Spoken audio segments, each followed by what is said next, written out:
আম্মা আমার লগে এত বড় বেইমানি কেন করা হইলো? ফুফাজান তুই আয় বসছস? না এত আর পারলাম না আমি, আমার আইতেই হইলো। আরব কই, আব্বা কই?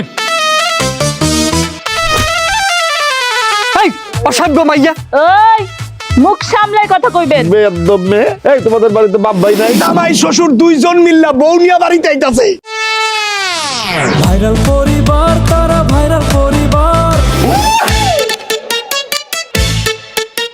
ও তো ভাবি ও কিসের ভাবি? রাখো তোমার ভাবি, এই পাত্র শুধু আমার। খবরদার মান্না, মেলা গাইছস আর না। তো সুন্দর বউ লই আপনি ঘুরতে পারতেছেন, আমি ফেরারি আসামির মতো। স্যান্ডেলিনা নিবেদিত ধারাবাহিক নাটক ভাইরাল পরিবার, পাওয়ার্ড বাই ফার্স্ট ওয়াশ, রচনা ও পরিচালনা সুজিত বিশ্বাস। দেখবেন প্রতি মঙ্গল থেকে বৃহস্পতিবার রাত 10টায়। নিউ ইয়র্ক সময় বেলা 12টায়, সিডনি সময় রাত 2টায়, দুবাই সময় রাত 8টায়।